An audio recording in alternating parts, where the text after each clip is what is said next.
అందరికీ నమస్కారం. ఈరోజు 2025-26 విద్యా సంవత్సరానికి గాను 10వ తరగతి విద్యార్థుల పబ్లిక్ పరీక్ష తెలుగు ప్రథమ భాషగా కలిగిన విద్యార్థులకు బ్లూ ప్రింట్ అనగా పరీక్షా పథకం గురించి ఈరోజు సవివరంగా తెలుసుకుందాము. ఈ ఏడాది ప్రశ్నాపత్రంలో వచ్చినటువంటి మార్పులు ఏమిటి, ఏ అంశాలను చేర్చారు, ఏ అంశాలను తొలగించారు అనే విషయాన్ని కూడా స్పష్టంగా తెలుసుకున్నప్పుడు సత్ఫలితాలు పొందవచ్చు. మొదటగా 10వ తరగతి విద్యార్థుల పబ్లిక్ ప్రశ్నాపత్రంలో విద్యా ప్రమాణాలు ఏమిటి, వాటి యొక్క భారత్వం ఏమిటి అనే విషయాన్ని తెలుసుకుందాం. విద్యా ప్రమాణాలు ముఖ్యంగా 3 ఉన్నాయి. అవగాహన ప్రతిస్పందన 24 మార్కులకి ఈ ఏడాది ప్రశ్నాపత్రంలో వస్తుంది, 24% మార్కులు. వ్యక్తీకరణ సృజనాత్మకత 44 మార్కులకి ఇవ్వడం జరుగుతుంది, 44% ఇందులో మనం పొందుతాము. 3వ ప్రమాణం భాషాంశాలు. ఇందులో 2 భాగాలు ఉంటాయి, పదజాలం, వ్యాకరణాంశాలు. 32 మార్కులకు వస్తుంది, 32%. వెరసి 100 మార్కులకు 100% ఈ ఏడాది ప్రశ్నాపత్రం అనేటువంటిది ఉంటుంది. ఈ ప్రశ్నాపత్రానికి మనకిచ్చిన సమయం 3 గంటల 15 నిమిషాలు. మొత్తం మార్కులు 100. 3 గంటల 15 నిమిషాల్లో 3 గంటలు విద్యార్థులు పరీక్షలు రాసేందుకు గాను, 15 నిమిషాలు ప్రశ్నాపత్రాన్ని చదివి అవగాహన చేసుకునేందుకు గాను నిర్ణయించడం జరిగింది. అయితే పాఠ్య భారత్వ పట్టిక, విషయరూప భారత్వ పట్టికను ఒకసారి మనం పరిశీలిద్దాం. పాఠ్యభాగ భారత్వ పట్టికలో భాగంగా ఏ పాఠ్యాంశంలో ఏ భాగం నుంచి ఎన్ని మార్కులు వస్తాయి అనేది ఈ పట్టికలో మనం చూస్తాం. మొదటగా పద్య భాగం నుంచి 20 మార్కులకి మనకు వస్తుంది, 20% మార్కులు అందులో పొందవచ్చు. రెండవ భాగం గద్య భాగం 20 మార్కులకు వస్తుంది, 20% అందులో ఉంటుంది. ఉపవాచకం 20 మార్కులకు వస్తుంది, 20% మార్కులు ఉపవాచకం నుండి మనం తీసుకుంటాం. పద్య గద్య పాఠ్యాంశాల నుంచి సృజనాత్మక ప్రశ్న ఒకటి వస్తుంది, 8 మార్కులు అందుకు కేటాయించడం జరిగింది, 8% మార్కులు అందులో వస్తాయి. భాషాంశాలు మొత్తము 32 మార్కులకు వస్తుంది, 32%. వెరసి మొత్తం మార్కులు 100 మార్కులకు 100% ఇందులో ఇవ్వడం జరిగింది. ఆ తదుపరి ప్రశ్నానురూప భారత్వ పట్టిక. ఏ రకమైన ప్రశ్నలు 10వ తరగతి పబ్లిక్ ప్రశ్నాపత్రంలో ఇవ్వడం జరిగింది అనే విషయాన్ని కూలంకషంగా చర్చించుకుందాం. వ్యాసరూప ప్రశ్నలు. ఈ వ్యాసరూప ప్రశ్నలు అనేటివి 10 లేదా 15 పంక్తుల్లో సమాధానాలు రాయాల్సి ఉంటుంది. ఒక్కో ప్రశ్నకు 8 మార్కులు చొప్పున మొత్తం 7 ప్రశ్నలు ఉంటాయి. 56 మార్కులు, 56% మార్కులు ఎక్కువగా ఈ యొక్క వ్యాసరూప ప్రశ్నలే మన ప్రశ్నాపత్రంలో ఉన్నాయి. రెండవ అంశము లఘు ప్రశ్నలు. లఘు ప్రశ్నలు కేవలం 3 ప్రశ్నలే ఉంటాయి, 4 మార్కులు చొప్పున 4 మూల 12 మార్కులు, 12% అక్కడ ఇవ్వడం జరిగింది. తదుపరి అతి లఘు ప్రశ్నలు. అతి లఘు ప్రశ్నలు అంటే ఇవి వాక్య రూపంలో సమాధానం రాసేటువంటి 2 లేదా 3 వాక్యాల్లో మాత్రమే సమాధానం రాసేటువంటి అంశాలు ఉంటాయి. పద రూపంలో కూడా ఈ యొక్క సమాధానాలు ఉండవచ్చు. అలాంటి ప్రశ్నలు మనకి 9 ఉన్నాయి, 9 18 మార్కులు, 18% ఇందులో ఇవ్వడం జరిగింది. చివరగా లక్ష్యాత్మక ప్రశ్నలు. ఈ లక్ష్యాత్మక ప్రశ్నలు 14 ఉంటాయి, 1 మార్కు చొప్పున 14 × 1 14 మార్కులు, 14%.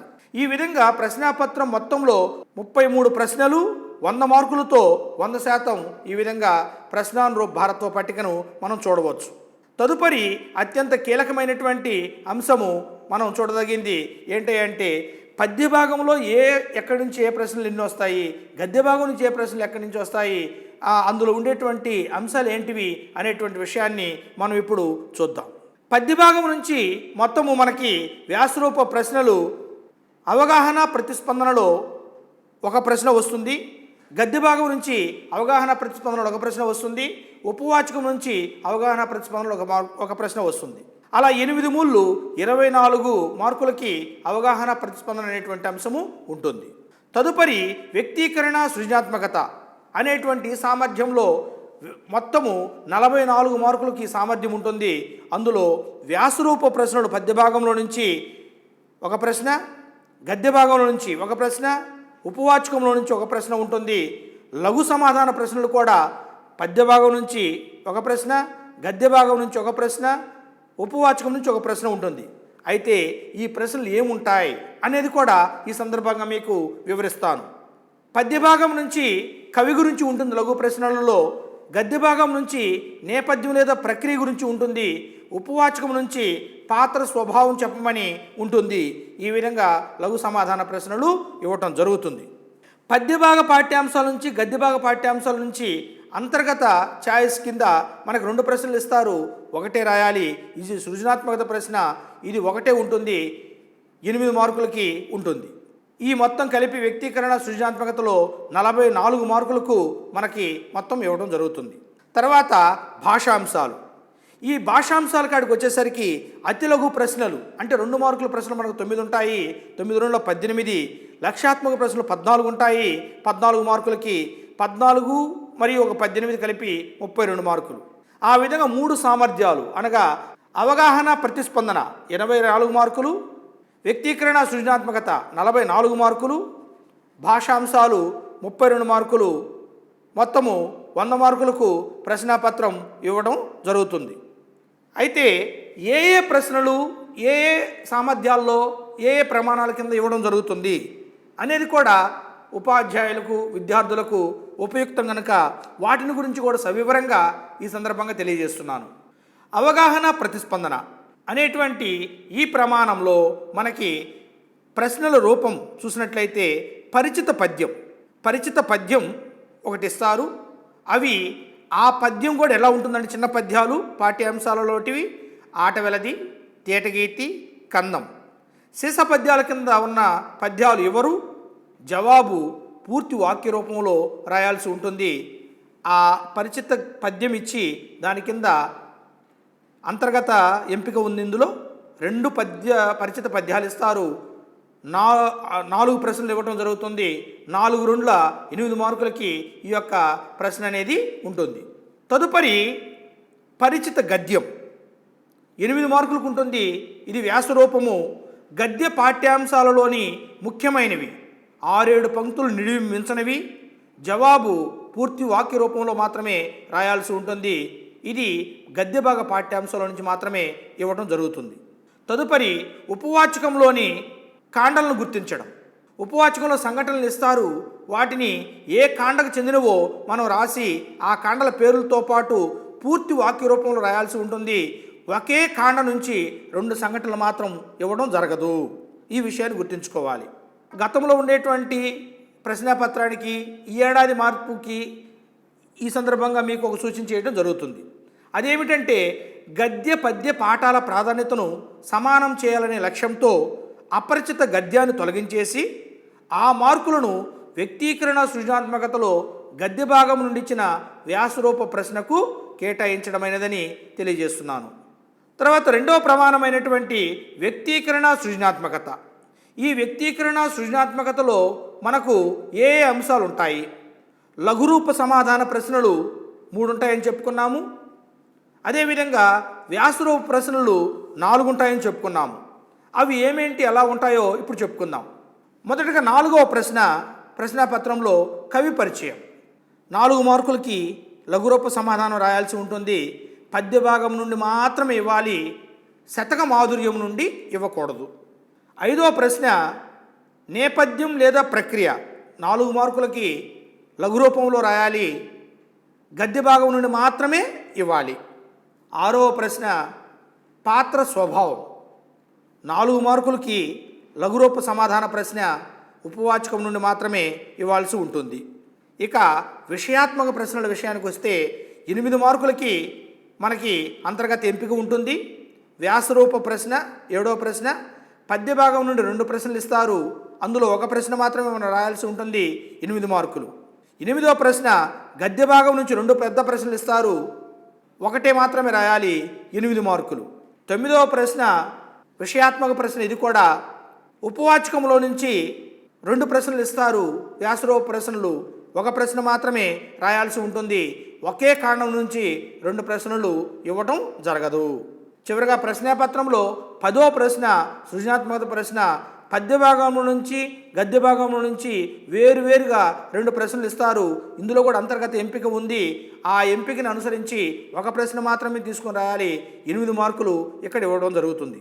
అయితే ఈ సృజనాత్మక ప్రశ్నలో ఏ అంశాలు ఉంటాయి, ఆ 2 ప్రశ్నలు ఏ అంశాలకు సంబంధించింది అయి ఉంటుంది అని ఉపాధ్యాయులు మరియు విద్యార్థుల సందిగ్ధతను పోగొట్టేదానికోసం ఇక్కడ మీకు సవివరంగా చెప్పడం జరుగుతుంది. అవి ఏ అంశాలు అంటే లేఖ, సంభాషణ, ప్రకటన, ఇంటర్వ్యూ, అభినందన పత్రం, కరపత్రం, వర్ణన, నినాదాలు. ఈ అంశాలకు సంబంధించినటువంటి సృజనాత్మక ప్రశ్న పద్య భాగం నుంచి ఒకటి, గద్య భాగం నుంచి ఒకటి ఇవ్వాలి. 8 మార్కులు. ఈ విధంగా ప్రశ్నాపత్రం అనేది ఉంటుంది. తర్వాత 3వ విభాగము భాషాంశాలు. 11వ ప్రశ్న నుంచి 33వ ప్రశ్న వరకు ఉండేటువంటి ఈ భాషాంశాల్లో మొట్టమొదటి ప్రశ్న అలంకారం గుర్తించడం, పేరు, లక్షణం రాయడం. ఇంతకుముందు అలంకారాన్ని గుర్తించి పేరు రాసేవారు, ఇప్పుడు లక్షణం కూడా రాయమన్నారు. 2 మార్కులు. ఈ విషయాన్ని ప్రతి ఒక్కరు గుర్తుపెట్టుకోవాలి. ఇది అతులగు సమాధాన ప్రశ్న కిందకు వస్తుంది. తదుపరి 12వ ప్రశ్న పద్య పాదం ఇవ్వడం జరుగుతుంది. దాని గురులగులు గుర్తించి ఘన విభజన చేసి పద్యం పేరు రాయాల్సి ఉంటుంది. 2 మార్కులు. ఉత్పలమాల, చెంపకమాల, మత్తేవం, శార్దూలం పద్యపాదాలు మాత్రమే ఇవ్వాలి. పాఠ్యపుస్తకంలోని చుక్క గుర్తు పద్యాల నుండి మాత్రమే ఈ యొక్క ప్రశ్న ఇవ్వటం జరుగుతుందనే విషయాన్ని అందరూ కూడా గుర్తుపెట్టుకోవాలి. 13వ ప్రశ్న అర్థం రాయటం 1 మార్కు, అర్థాన్ని గుర్తించడం 1 మార్కు. అలా అర్థాలకి 2 మార్కులు ఇవ్వడం జరుగుతుంది. అయితే ఈ అర్థాలు కూడా పాఠంలోనివి, పద విజ్ఞానంలోని మాత్రమే ఇవ్వాలి. పాఠంలోనివి, పద విజ్ఞానంలోనివి మాత్రమే ఇందులో ఇవ్వటం జరుగుతుందనే విషయాన్ని గుర్తెరగాలి. 14వ ప్రశ్న పర్యాయ పదాలు రాయటం 1 ప్రశ్న, పర్యాయ పదాలు గుర్తించడం ఇంకొక ప్రశ్న. ఇది కూడా పాఠంలోనివి, పద విజ్ఞానంలోని మాత్రమే ఇవ్వటం జరుగుతుంది. 15వ ప్రశ్న ప్రకృతి పదానికి వికృతి రాయడం, వికృతి పదానికి ప్రకృతిని గుర్తించడం. 1 రాయడము, 1 గుర్తించడం. అంటే 1 ఆన్సరు మనం రాయాల్సి ఉంటుంది, ఇంకొకటి బహుళైచ్ఛిక ప్రశ్నలలో 1 గుర్తించడం ఉంటుంది. ఇలా ప్రశ్నలు అనేటువంటివి 2వ ప్రశ్నగా ఉంటుంది. అలా 15లో 2వ ప్రశ్న ప్రకృతి పదానికి వికృతి రాయడం, గుర్తించడం అనేది ఉంది. ఈ కూడా పాఠంలో నుంచి అన్నా ఇవ్వాలి, లేదా పద విజ్ఞానం నుంచి మాత్రమే ఇవ్వాలి, బయట నుంచి ఇవ్వరాదు. నానార్థాలు 16వ ప్రశ్న నానార్థాలు రాయడం 1 మార్కు, నానార్థాలు గుర్తించడము ఇంకొక మార్కు. ఇది కూడా పాఠంలోది మరియు పద విజ్ఞానంలో నుంచి మాత్రమే తీసుకోవాలి. ఎందుకు ఈ మాట అనేక మార్లు చెబుతున్నాను అంటే బయట నుంచి తీసుకునేటువంటి అంశాలు కూడా ఉన్నవి. అవి ఏవి అనే విషయం ఉంది కనుక పాఠంలోటివా, పద విజ్ఞానంలోటివా అనే విషయాన్ని సవివరంగా చెప్పడానికి నేను పూనుకున్నాను. తదుపరి 17వ ప్రశ్న వ్యుత్పత్తి అర్థం రాయడం 1 మార్కు, వ్యుత్పత్తి అర్థాన్ని గుర్తించడము ఇంకొక మార్కు. అలా వ్యుత్పత్తి అర్థాలకు 2 మార్కులు. 17లో ఆ, 16లో ఆ, 15లో ఆ. ఇలా ప్రశ్నలు అనేటువంటివి తెలుగులో ఇవ్వడం జరుగుతూ ఉంటుంది. తర్వాత 18వ ప్రశ్న వాక్యంలోని జాతీయాన్ని గుర్తించడం, విడిగా రాయడం. 2 మార్కుల ప్రశ్న ఇది. అతి లఘు సమాధాన ప్రశ్నలలో ఉంటుంది. పాఠ్యపుస్తకంలోని పద్య, గద్య పాఠాల నుండి మాత్రమే ఇవ్వాలి. ఏది? జాతీయాన్ని గుర్తించడం, విడిగా రాయటం అనేటువంటి ప్రశ్న. 19వ ప్రశ్న ఏదైతే ఉందో ఇచ్చిన జాతీయానికి అర్థము, సందర్భం రాసేది 2 మార్కులకి. ఇది కూడా అతి లఘు సమాధాన ప్రశ్నే. ఉపవాచకంలోని మాత్రమే ఇవ్వాలి. ఇక్కడ పద్య, గద్య పాఠ్యాంశాల నుంచి ఇవ్వరాదు. అంటే ఏ సందర్భంలో ఆ జాతీయాన్ని ఉపయోగిస్తాము అనే విషయాన్ని గురించి మాత్రము ఆ ప్రశ్న ఉపవాచకంలో నుండి మాత్రమే వస్తుంది. ఇది ప్రతి ఒక్కరు గుర్తుపెట్టుకోవాలి. 20వ ప్రశ్న వాక్యంలో ఇచ్చిన సంధి పదాన్ని విడదీసి రాయడం. ఇవన్నీ కూడా లక్ష్యాత్మక ప్రశ్నలు ఇక్కడ నుంచి. అందులో పాఠంలోనివి, పాఠ్యాంశం చివర ఉండేవి మాత్రమే మనము ఇవ్వాల్సి ఉంటుంది, 1 మార్కు. 21వ ప్రశ్న ఇచ్చిన సంధి పదాలను కలిపి రాయడం. 20వ ప్రశ్న ఏమో సంధి పదాన్ని విడదీసి రాయడం. 21వ ప్రశ్న ఇచ్చిన సంధి పదాలను కలిపి రాయడం. 22వ ప్రశ్న ఆ సంధి పదం ఏ సంధికి చెందిందో గుర్తించడం. ఇలా 3 రకాలైన ప్రశ్నలు సంధి మీద వస్తుంది. ఈ సంధి కార్యాలు మనకు అవసరం లేదు. సంధిని విడదీయటం, సంధి పదాలను కలిపి రాయడం, ఏ సంధో ఆ పేరు రాయడం. ఈ 3 అంశాల మీద మాత్రమే సందుల మీద ప్రశ్నలు వస్తాయి. ఇవి కూడా పాఠంలో నుంచి పాఠ్యాంశాల చివర ఉండేటివి మాత్రమే మనం ఇవ్వడం జరుగుతుంది. తర్వాత 23వ ప్రశ్న, 24వ ప్రశ్న సమాసాలకు సంబంధించింది. 23వ ప్రశ్న సమాస పదానికి విగ్రహ వాక్యం రాయడం. విగ్రహ వాక్యం మాత్రమే రాయాలి. అది కూడా పాఠ్యాంశంలోనివి, పాఠ్యాంశాల చివర ఉండేవి మాత్రమే ఇవ్వడం జరుగుతుంది. 24వ ప్రశ్న ఇచ్చిన సమాస పదం ఏ సమాసానికి చెందిందో గుర్తించడం. బహుళైచ్ఛిక ప్రశ్నలు ఇస్తారు. అందులో ఆ సమాసం పేరును గుర్తిస్తే చాలు, దానికి 1 మార్కు ఇవ్వడం జరుగుతుంది. 25వ ప్రశ్న నుంచి 33వ ప్రశ్న వరకు కానీ మనం గమనించినట్లయితే వాక్యాలు రకాలు, ఏ వాక్యాలు ఎలా ఉంటాయి, వాటి యొక్క మార్కులు ఎలా ఉంటాయి అంటే అన్నిటికీ కూడా ఒక్కొక్క మార్కే ఉంటుంది. ఏమేమి వాక్యాలు అంటే 25వ ప్రశ్న ఆధునిక వచన రూపంలో గుర్తించడం. అంటే ప్రాచీన భాషలో ఇవ్వబడినటువంటి వాక్యాన్ని, ప్రామాణిక భాషలో ఇవ్వబడినటువంటి వాక్యాన్ని ఆధునిక వచన శైలిలోకి మార్చి రాసినందుకు పద్య గద్యాలలోని ప్రాచీన గ్రాంధిక భాష వచనాలను పద్య పాదాల నుంచి మనం ఇవ్వవచ్చును. వాటికి సరైన ఆధునిక వచన రూపాన్ని రాస్తే 1 మార్కు ఇవ్వాల్సి ఉంటుంది. 26వ ప్రశ్న వ్యతిరేకార్థక వాక్యం రాయడం. ఇది లక్ష్యాత్మకము. ఏ పాఠం నుండైనా ఇవ్వవచ్చు, సొంతంగా కూడా ఈ యొక్క ప్రశ్న అనేది ఇవ్వచ్చుననే సంగతి గుర్తుపెట్టుకోవాలి. వ్యతిరేకార్థక వాక్యం అనేటువంటిది ఏ పాఠం నుంచి అయినా ఇవ్వచ్చు, మరియు సొంతంగా కూడా ఇవ్వచ్చు, అంటే బయట నుంచి కూడా ఇవ్వచ్చు. 27వ ప్రశ్న ఇచ్చిన క్రియాపదాలలో అడిగిన దానిని గుర్తించడం. ఇది లక్ష్యాత్మకము. సంశిష్ట వాక్యముకు చెందినటువంటి క్రియాపదాలను ఇవ్వాలి.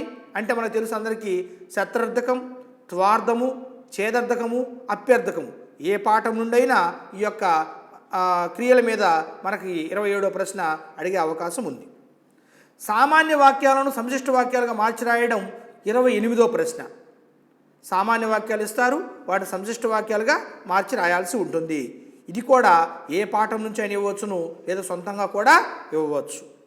29వ ప్రశ్న కర్తరి వాక్యానికి సరైన కర్మని వాక్యాన్ని గుర్తించడం.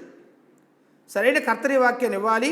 ఏ పాఠం నుండి అయినా ఇవ్వవచ్చును, సొంతంగా కూడా ఈ యొక్క ప్రశ్న అనేది ఇవ్వడం జరుగుతుంది. తర్వాత ఇంతకుముందు మనకి కర్తరి వాక్యం కర్మని వాక్యం 2 మార్కులకు ఉండేది, ఇప్పుడు 1 మార్కుకి ఇవ్వడం జరిగింది. 30వ ప్రశ్న దానికి బదులుగా ప్రత్యక్ష వాక్యాన్ని పరోక్ష వాక్యంగా మార్చి రాయడం. గతంలో లేదు ఇది, ఇప్పుడు ఈ ఏడాది 30వ ప్రశ్నగా ఇవ్వడం జరిగింది. ఇది కూడా 1 మార్కు ప్రశ్న. ఏ పాఠం నుండి అయినా ఇవ్వవచ్చును, సొంతంగా కూడా ఇవ్వవచ్చు.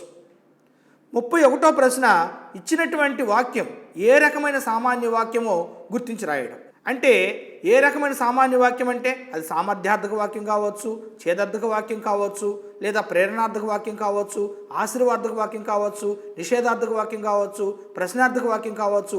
ఇలా ఏ రకమైనటువంటి వాక్యాలు ఏవైతే ఉన్నాయో వాటి మీద ఈ యొక్క ప్రశ్నలు అనేటువంటివి ఉంటాయి. ఏ పాఠం నుండి అయినా ఇందులో నుంచి ఇవ్వవచ్చు, సొంతంగా కూడా ఈ ప్రశ్న అనేది ఉంటుంది. 32వ ప్రశ్న ఇచ్చిన వాక్యం ఏ రకమైన సామాన్య వాక్యమో ఇంతకుముందు చెప్పుకున్నట్టు ఆ సామాన్య వాక్యాలు రకాలలో నుంచి ఏదైనా ఇవ్వవచ్చు, దానికి 1 మార్కు ఇవ్వటం ఉంటుంది. చివరగా 33వ ప్రశ్న ఇచ్చిన వాక్యం ఏ రకమైన సామాన్య వాక్యమో గుర్తించి రాయడం. ఇది కూడా సొంతంగా ఇవ్వవచ్చు, లేదా పాఠం నుండి అయినా ఇవ్వవచ్చును. అయితే విద్యార్థి లోకం కానీ ఉపాధ్యాయులు కానీ అందరూ కూడా ఈ బ్లూ ప్రింట్ని ఒకసారి కానీ చూసినట్లయితే, ఒక్కసారి పునర్విమర్శ చేసుకున్నట్లయితే ఏ మార్పులు జరిగాయి. గతంలో గద్య భాగంలో ఉండేటువంటి పెద్ద ప్రశ్న ఏదైతే ఉందో వ్యాసరూప ప్రశ్న, అది లేదు గతంలో. ఈ ఏడాది ఆ ప్రశ్న ఉంటుంది.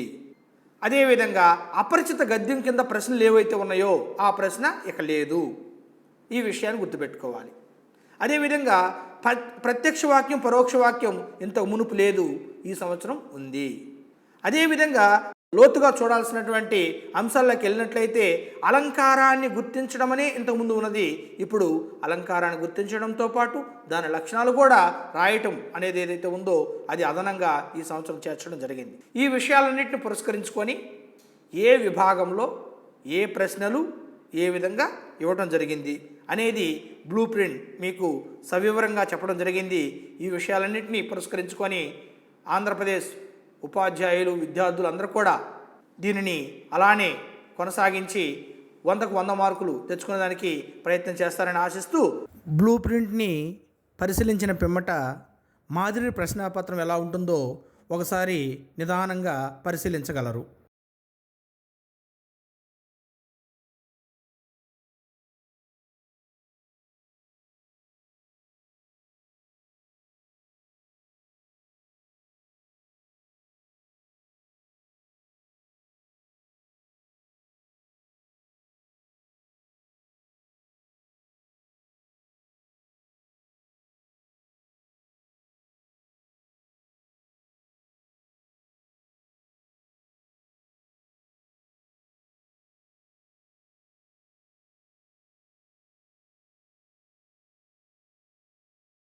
ధన్యవాదములు.